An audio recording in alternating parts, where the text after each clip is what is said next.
on each subject, okay? All right, so getting started.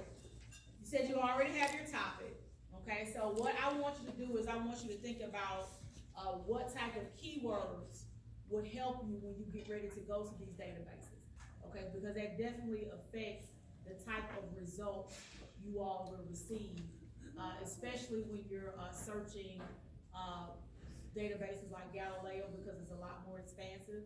So I'm going to show you a short video about just some things to think about when you are searching for keywords and using keywords. Choosing and using keywords. Brought to you by CSUSB's John M. Fow Library. In this video, we'll cover how to develop keywords that you can use to find sources in the library's databases. The first step is to write down your topic or research question. Here we have, how does air quality affect women's health? Next, you'll want to identify the main ideas within your topic or research question. For example, let's begin with air quality and women's health. These are your key words. Now, brainstorm and take note of related keywords, such as synonyms or broader or narrower terms. This will give you more options to mix and match so you retrieve the best results. For example, air pollution and smog are terms related to air quality, and females and gender might get results related to women. Possible combinations include air pollution and females, air pollution and gender, smog and females, smog and gender. You get the picture. Let's examine the actual search results retrieved by some of these strategies. Here we're using the database Academic Search Premier, which you can access through the library's website. The combination air quality and women's health gives 276 results. The combination air pollution and women's health gives 734 results. Changing keywords changes the number of results. If you get too many results, add another keyword to your search. Remember that the more keywords, the fewer the results. For our example, you could add an additional keyword such as poverty.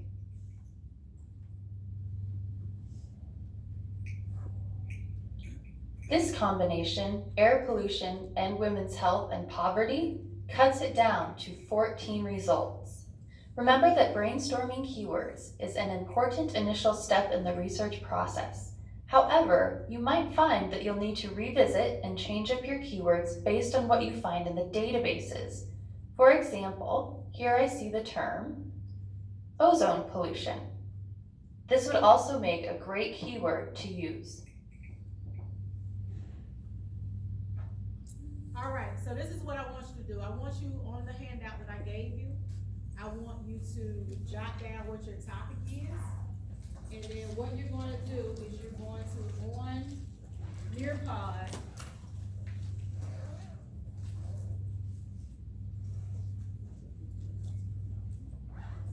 all right, what you're going to do is you're going to list possible keywords that could be useful for your topic, okay? So, whatever you put on this board, we can all see, okay?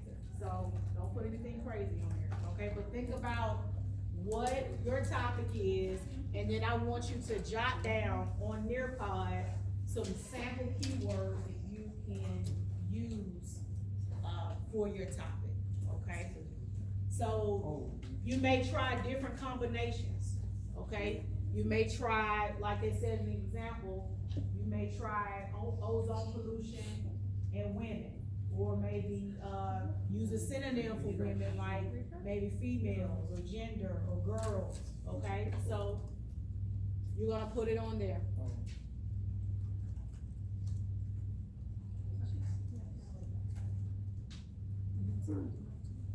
I'll give you a couple minutes to do that.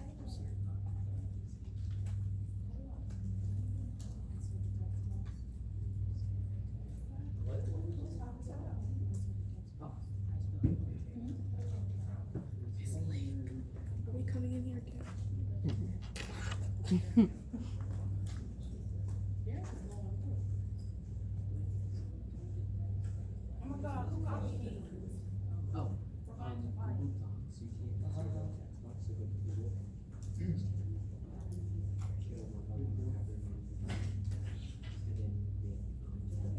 and look at what some of your other classmates are putting in there too.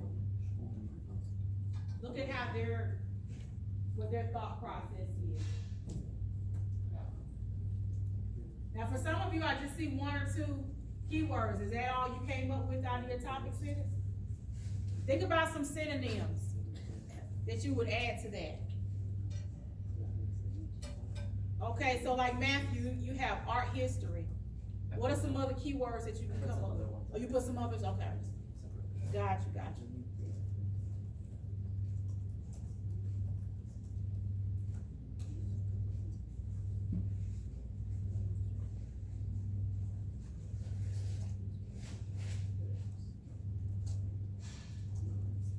Okay, I'll give you all one more minute.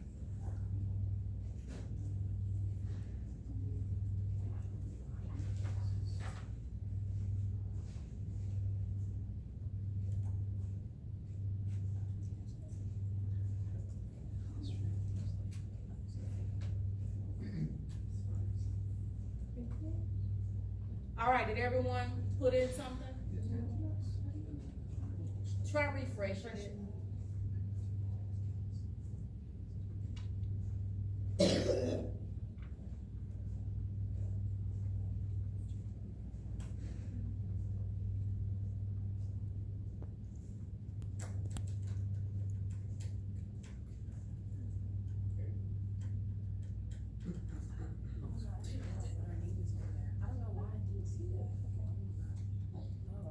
Anyone else needs to put in something? Have we all at least put in a couple keywords? Okay, all right, so I'm just scanning these keywords that I see, okay? So I'm just gonna just randomly pick different people. All right, Jet. Yours is on incarceration. Give me your topic. What are the mental health effects of prison on the American prison population? What are the mental effects, Mental health effects of, prisoners. okay, on the population? Like on American prison? yes, on like the prison. Okay, so you're looking at how being in prison affects them mentally? Yes. Okay. All right. Now you use incarceration. Did you put any other keywords up Oh there? yeah, up there is like yeah. Okay, I see imprisonment. I see psychology, recidivism. Okay. All right, so those are several keywords. Who can help him out? Who can add some more to that? To help narrow down his search.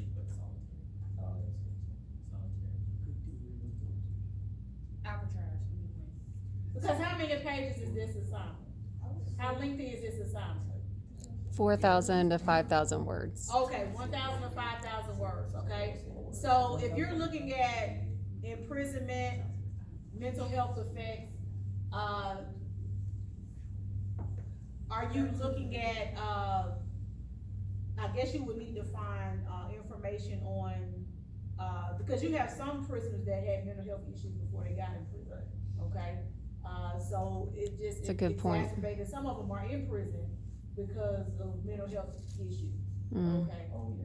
That's a good point. Make sure you write that down because Yeah, we haven't so thought of that yet. There are many different ways that you can approach that topic. You can also narrow it down by looking at a specific mental health issue, okay? You have, schizophrenia, you have bipolar disorder, you have, just all different types of, PTSD, all different types of, issues, so you can narrow it down that way. Okay, good, all right. Ms. Hernandez. Yes. Legal status in mental health. What's your topic? Bless you. How does legal status affect mental health? Okay, so we're talking about immigration? Yeah. Okay, so you definitely want to include immigration somewhere in your, topic sentence.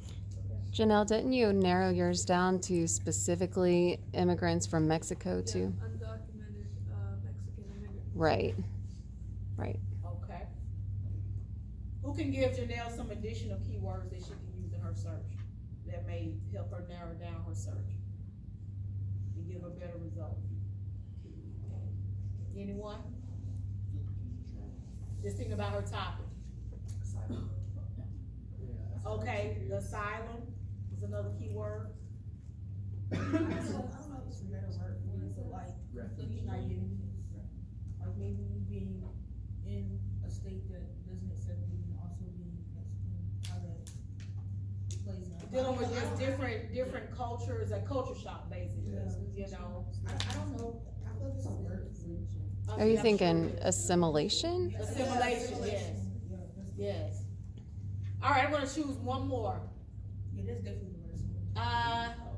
All right, I'm looking at Joseph.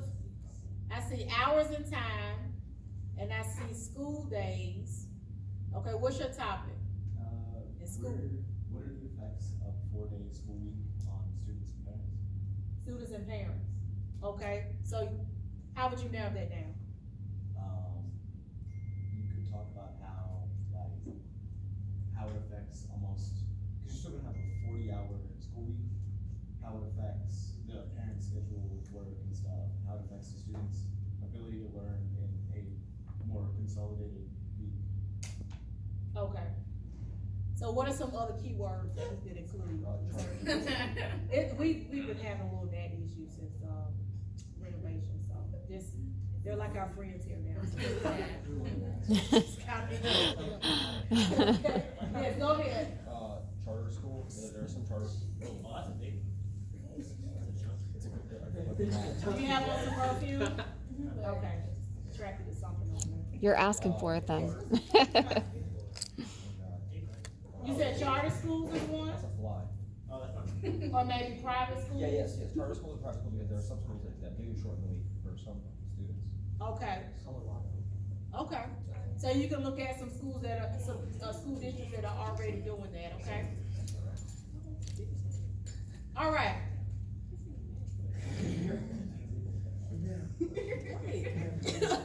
Okay, so you all pretty much have an idea of where to get started, okay? So I just kind of wanted to see, this one here, Asian squat, deep squat. Whose topic is that? Okay, what's your topic say?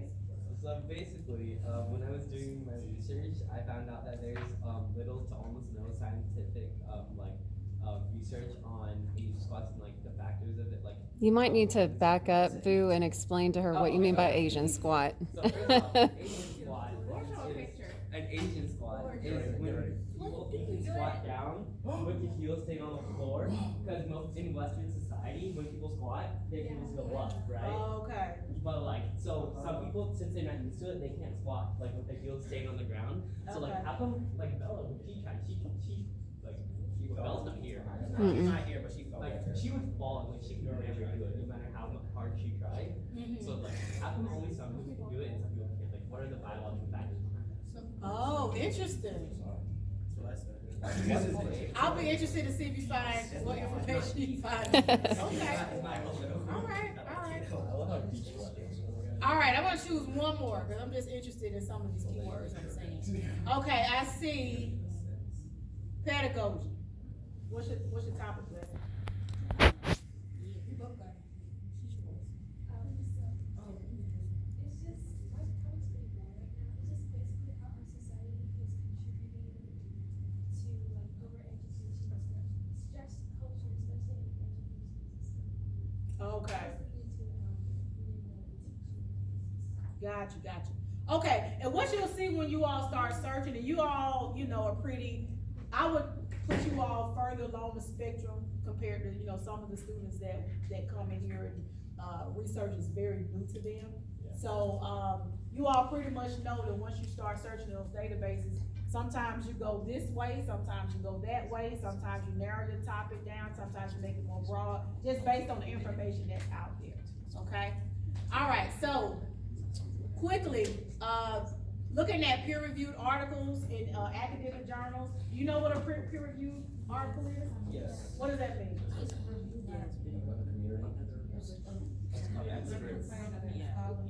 Okay, so they go through those, Revision. articles go through They a have peer a review revision. process. Yeah. Okay. It's like a board. Yeah. No, they only do stuff like that when it's like science, right? No. Not just science, Humanities. a lot of different disciplines, okay?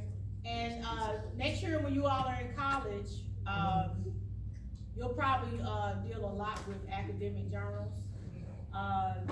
We don't have academic journals, actual physical academic journals here.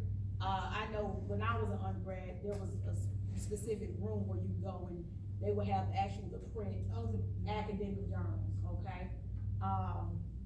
We had internet then, but, and we had EBSCO. I used to use EBSCO a lot at undergrad, but, we also had just a lot of the actual print academic journals, okay? So I was a history major, so, the academic journals in that discipline were all in the same area, okay? And I had to actually go through, flip through the journals, make copies of the articles I knew, that type of stuff, okay? You all don't have to do all of that anymore, but.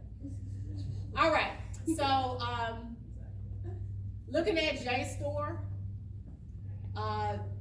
those of you that have used it before, do you find that, database pretty easy? They're my favorite. Okay, so, JSTOR is pretty easy to use. A couple of years ago, the English department, purchased it. So this is for your use, it was purchased, specifically for, AP research.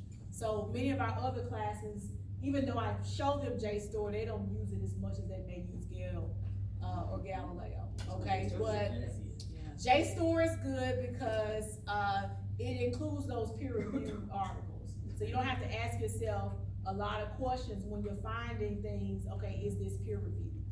Because this is set up for college students to use. A couple of things to remember when you're browsing JSTOR, and I'm going to give you all a couple of minutes to browse JSTOR on your topic. Just some techniques. If you browse the subject list, that's a good way to not just find what's out there, but if you want to narrow your topic down or broaden it, it may give you some ideas. Okay, so try going to that subjects list when you get to JSTOR, and also using those Boolean operators. Do you remember what those are? Oh, you showed us It helps a lot. It helps you? I don't said it didn't help you. It did, okay. Okay. Can you What's a Boolean review operator? them? It's like, It it like excludes, includes. It can exclude or include, so and or not, okay? So let's say, for example, let me give you an example of not, okay? Let's say, for example, you are researching dolphins, but if you just put in dolphins, you're getting a lot of results about the Miami Dolphins football team, okay? So in your search, you can put dolphins, not football, okay? And it should exclude those articles that talk about football. Yes. It'd be like every single mention of, one mention of football to take out the entire article, it would be like, what, the reference? Yeah, anything, cause that computer's gonna read any mention of football. So unless it's an article that actually talking about dolphins and the animal and football, then, you know, that should be a pretty good way to narrow that topic down, okay? Or sometimes with and, you include and that'll make it broader, okay? So if you want to say, like for that example, protest songs and civil rights, okay? So it's just ways to, narrow your results or broaden your results, and then also using quotation marks if you have more than one word, if you want the computer to search for a phrase, okay? So those are just several techniques that you can remember. Also spelling variations, okay? So like this example up here, labor, L-A-B-O-R versus labor, L-A-B-O-U-R, which is a British spelling, okay? So just keep those types of things in mind. All right?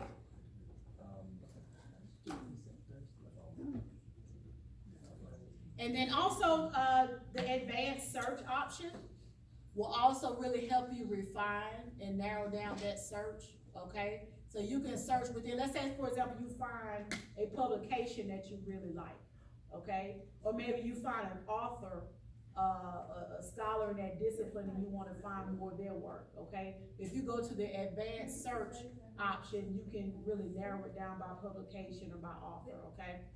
Okay, I was just wondering, I'll stop by, take a look. All right, so some other things, Thanks so uh, much, Liz, I appreciate it. of course, you all know how to use abstracts, correct?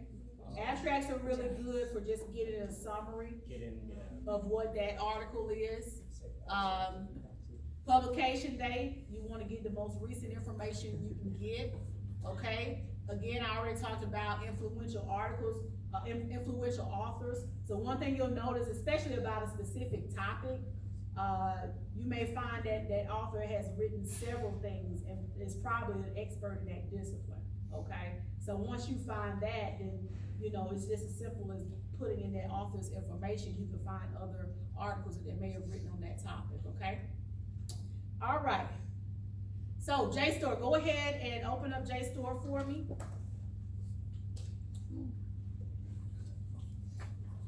And I just want you to remember how to log in, because you may have forgotten. So when you click log in at the top, you're not going to log in with Google, okay? Remember with JSTOR, your username is going to be FCHS, password is what? Georgia, okay? And then click log in. All right, so at the top, it'll say access provided by Fayette County High School, so that'll let you know that you are logged in, okay? So up at the top, remember before I talked about, your subject list, so I can browse by subject up here.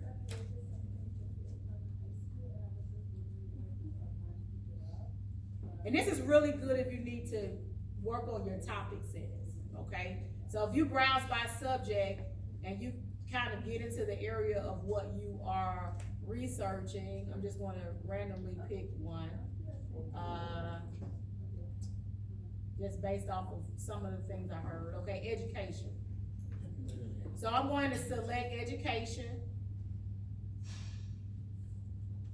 And they will give me some, popular journals within that discipline, okay? So that's a way to get some journals information. There are also some books on JSTOR as well, okay? And then you can search within education and,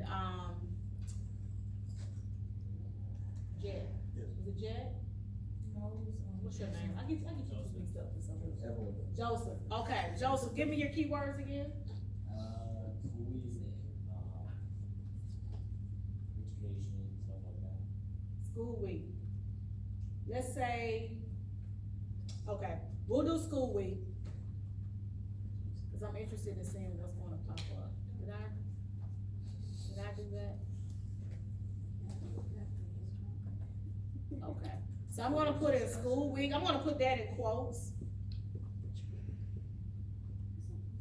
What else can I use? And Student orders, students. hours, okay. Hours, let's go with hours. And impact. I can put it in quotations. You don't really have to, unless it's like a phrase, unless it's like more than one word. Those quotes just group more than one word together. Okay, here we go, the 4-day school week. Oh, right there, perfect. Oh, wow. Now, some will be relevant, some won't be, okay? Just looking at these topics.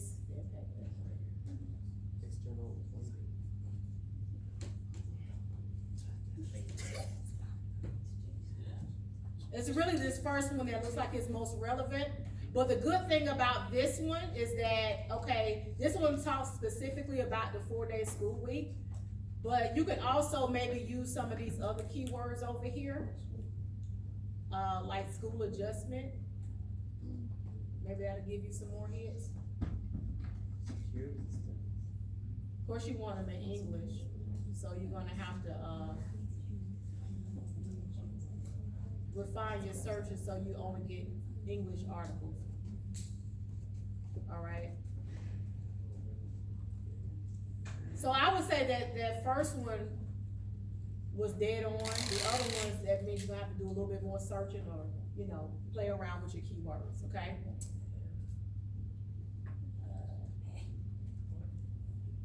Let me get out of, full screen.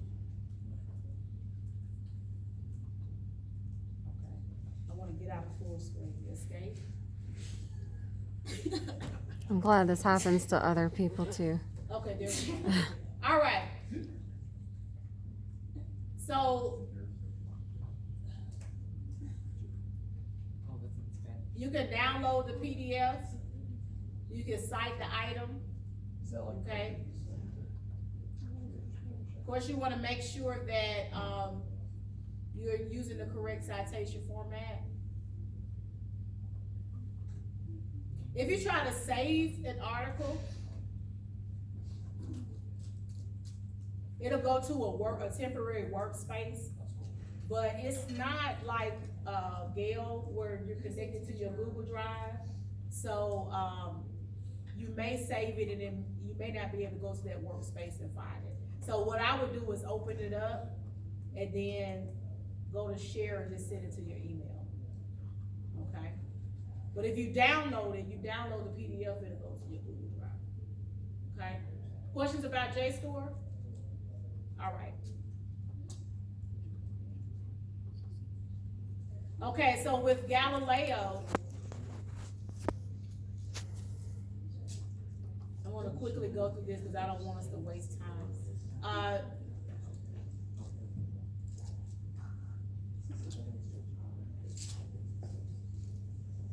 With Galileo, to find those academic articles, I would go to databases,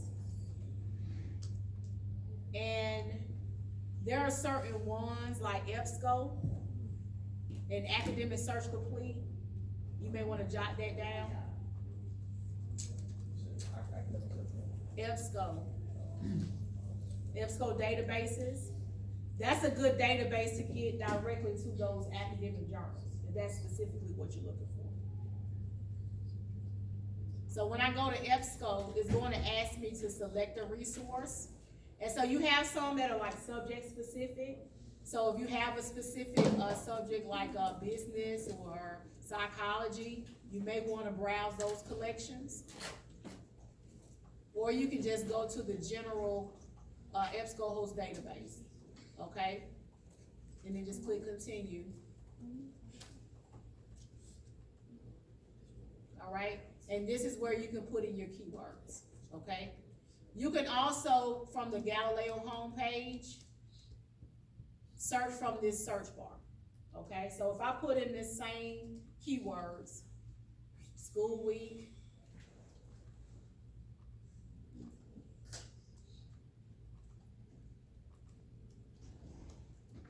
and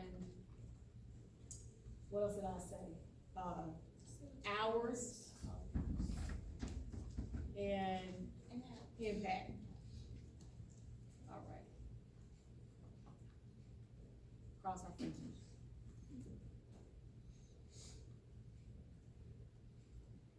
All right.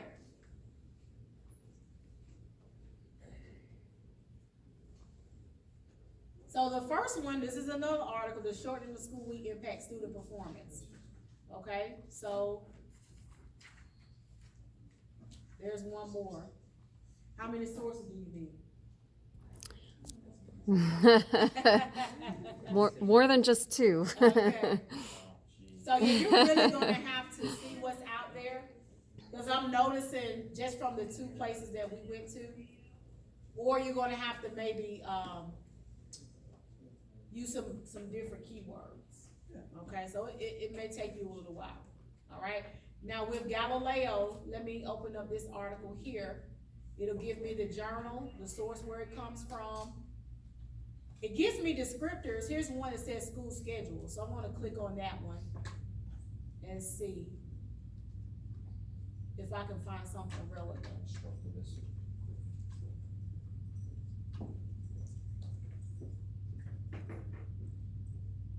Flexible zone programs, seizing the moment for transformation. Within some of these articles, They may talk more about teacher perceptions of school culture after the change from a semester schedule to a trimester schedule. Do course durations matter to training quality and outcomes? Now, are you just looking at K-12 or just students in general?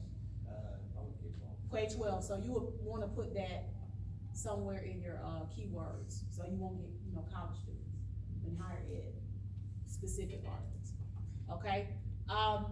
With Galileo,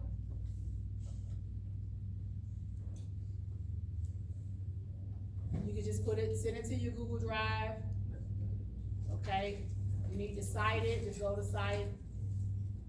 You all have it so easy with it. I didn't have to do this when I was in school. I had to actually pull the manual and find out how to cite it. Harvard, Australia. All right? Harvard, Evidently. Huh? So, and you brought up another good point. You wanna also specify if you're trying to stay within the United States, okay? They wanna specify that in your keywords.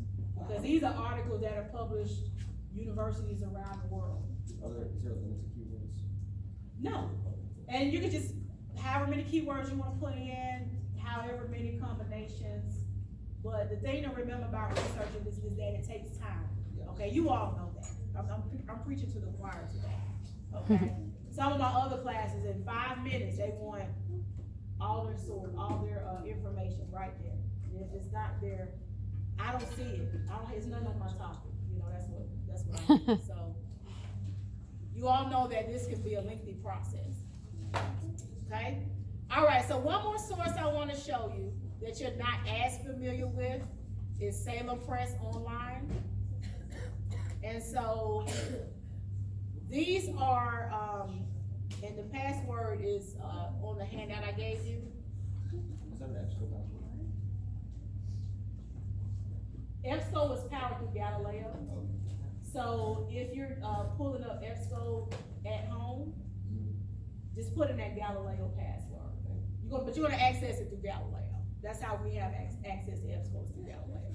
All right, so these are reference books that we've purchased, that we have an online version to, okay? So some of these, depending on your topic, you may also be able to find some beneficial information. We have some, reference books on the principles of science.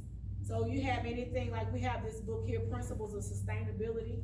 If your topic is dealing with, environmental issues, you may be able to find some good resources there.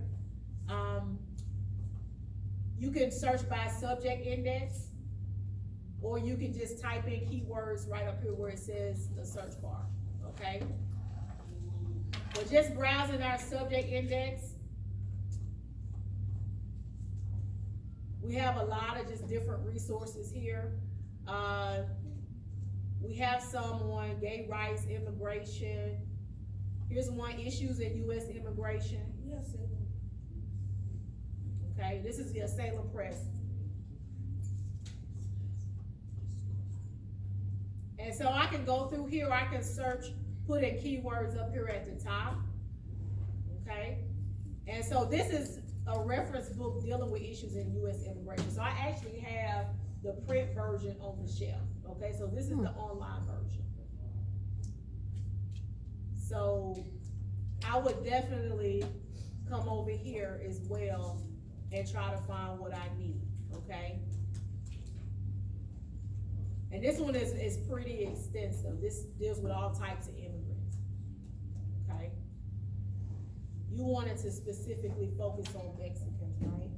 Yes. So, I'm gonna put that in quotes. Okay. So it'll give you results based on everywhere it's mentioned, Mexicans are mentioned.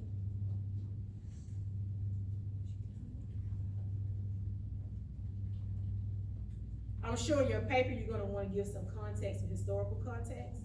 Okay, so this gives a lot of historical, like background information. information about illegal aliens, acculturation. Oh, the stats bother me.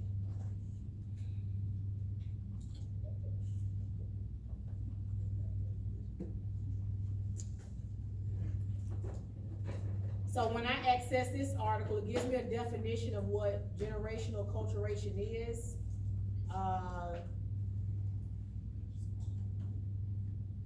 And it kind of talks about assimilating to, you know, US culture. Okay?